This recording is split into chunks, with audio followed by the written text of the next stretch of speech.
When I was based in Bangalore, I remember attending a comedy show. I distinctly remember one statement made by a comedian. He said, "All you need to become a pilot is be 12th pass." That might be his punchline for the show, but for me, it tickled my mind. A bit in a different way. After that sentence, I don't remember much of the comedy show. I started thinking, is it really the truth? I went deep into that thought, and that night, I jotted down the real eligibility requirements that every pilot fulfills in order to become an airline pilot. I am going to share it with you today, what I jotted down that night. And that is what is the real eligibility criteria to become a pilot. For those who are new to the channel, I am Captain Neha Thakare, a captain on Airbus A320 and a mentor for aspiring pilots. Let's get started. We are going to talk about eligibility requirements to become an airline pilot.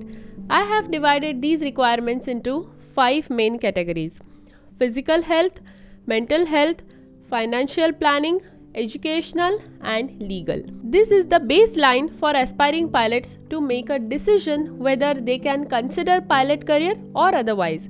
So let's get started. Physical requirements for pilots involve being fit physically. While it is mandatory to be healthy and fit at the time of starting the pilot career, it is not something that's one-time activity. Pilots need to be fit throughout their pilot career. This involves cultivation of good habits such as not listening to loud music, eating healthy, having a workout schedule, etc. As much as CPL or ATPL is important, these licenses are valid only as long as the relevant capacity medicals are valid. As long as you maintain your DGCA medicals with a fit status, you do fulfill these requirements. Many aspiring pilots are usually scared of this. Matter of the fact, these medicals do not demand you to be anything like a superhuman. Just a normal fit human would suffice these requirements. The purpose of these medicals is to make sure that you don't have any limitation that could adversely affect your duties as a pilot. I have mentioned possible limiting factors in the How to Become a Pilot video. Pop up in the top right corner for you. I'll also cover 3 frequently asked questions that are related. Question number 1. Can pilots wear spectacles? Yes. As long as the vision is 6x6, it is not a problem. Question 2. What is the height requirement for pilots? This actually varies airline to airline and aircraft to aircraft. There is not such definite line that states minimum and maximum height requirement. Usually, height above 153 centimeters is acceptable by most airlines. Question number 3. What is the age criteria for becoming a pilot? DGCA has no such age criteria, but airlines do. Airlines in India usually recruit until the age of 35 for fresher CPL holders. So, if you are an aspiring pilot, make sure to get your CPL before the age of 32. Earlier, the better. You get more time to look for jobs and finally land on one. On the 24th March 2015, at around 10:41 am, Germanwings flight 9525 crashed in the French Alps, resulting in the death of every single person on board. An investigation would reveal that the crash was caused deliberately, not by a sabotage or a terrorist attack. In the case of Germanwings disaster, the crash was caused by the co-pilot Andres Lubitz, who purposefully and calculatedly flew the plane into the side of a mountain. You might ask, why would anyone do that? The answer brings us to the next requirement to become a pilot, and that is mental health of pilots. The mentioned first officer, Andres, had recently been declared unfit for work by doctor due to his mental condition. The company he was working for was not informed about his condition or his medications due to the laws in Germany at the time to protect his personal information.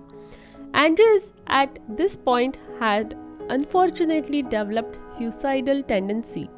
The result was the tragic event taking the lives of 144 souls.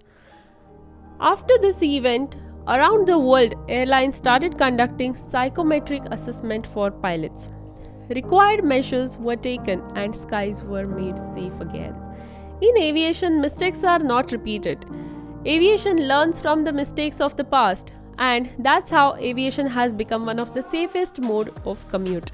Having a calm and collective mind is a backbone of pilot career. It goes without saying that emotional, mental, psychological stability is vital. Flying is a serious profession. Pilots cannot carry their worries in the cockpit.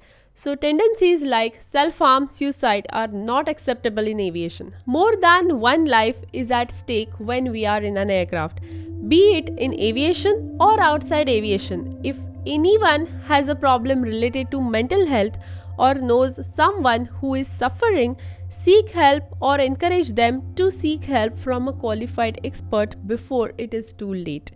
In addition to this, substance abuse, recreational drugs use, and alcohol dependency is strictly prohibited in aviation. Pilots are regularly tested to make sure that they are not under the influence of any substance. Let's get to the next requirement: financial planning. Yes, pilots are compensated well in comparison with other professions. Yes, the demand for pilots is increasing with growing aviation markets in India. But before we get into the airline as a pilot, as we all know that pilot training is expensive. Banks do provide loans for pilot training, but the reality of loans is that loans are supposed to be paid back. So planning well financially helps in pilot career and reduces unforeseen financial stress. Let's get into a bit of math here. Pilot training roughly costs 70 lakhs in conventional pathway and about 1.1 crore for airline cadet pilot program. If we consider average loan amount of 70 lakh rupees for a tenure of 15 years at 10% interest rate, the EMI would be calculated as 75,000 rupees per month. Whether you are employed or yet to get an airline job, the bank would want you to pay this EMI. As I mentioned in the past, the buffer period should be considered for about 2 years after completion of CPL to get a job. Meaning 75,000 into 24 is equal to 18 lakh rupees will be expected by the banks as EMI during aspiring pilots' job hunting phase. As pilots get recruited into an airline, on an average, salaries for 24 months during airline training are between 50,000 to 1 lakh rupees.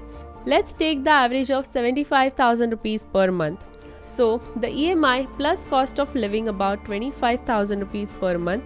The total income per month is 75,000 and expenses per month will be 1 lakh rupees. So, there is still deficit of 25,000 per month for 24 months. So total expense out of pocket during this period will be 6 lakh rupees. If you survive this and cross this point in pilot career, congratulations! You are financially independent from this point onward. Your pilot salary should be more than sufficient to pay for the EMI and the cost of living. Salaries after this point are more than 2 lakh rupees and keep on increasing as the pilot progresses with his or her pilot career. Obviously, this varies airline to airline, but these are the average numbers. Let's talk about the legal requirements to become a pilot. It's simple. Pilots are expected to be law-abiding individuals to ensure safety of the passengers. Pilots go through police verification for the background check. Any convictions of crime can affect pilot career adversely. So having clean record is vital in pilot career. Now we get to the last point, educational requirement.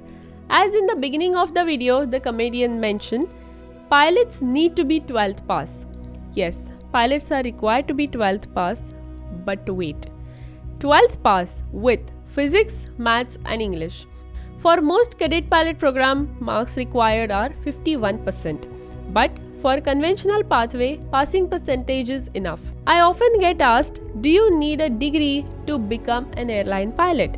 The answer is no. Also, English is the language of aviation across the world, and that's the reason I make these videos in English. So, Make sure to be as good as possible with the language English. I promise you it will help. There you have it. This is the baseline for eligibility requirements to become an airline pilot in India. I would like to reiterate that none of this is to tell you whether you should or should not become a pilot. This video was only to inform you about aviation, how I see it through my lens of experience in aviation. The ultimate decision whether you should become a pilot or not should be your own decision. But once you make that decision to proceed with pilot career, never look back. Work hard, persist, and make sure that you become a successful airline pilot. I chose pilot career because I felt it to be a good fit for myself. I did go through the hard times of the industry firsthand, but despite of that, I am grateful every single day for that decision. Grateful for the opportunity that life has given me. And if you choose to become a pilot, I'm sure you will too cherish this career. If you wish to get started today, take your first step into aviation as a pilot. Sign up for CNTAA, the Pilot Ground School. Link in the description is below.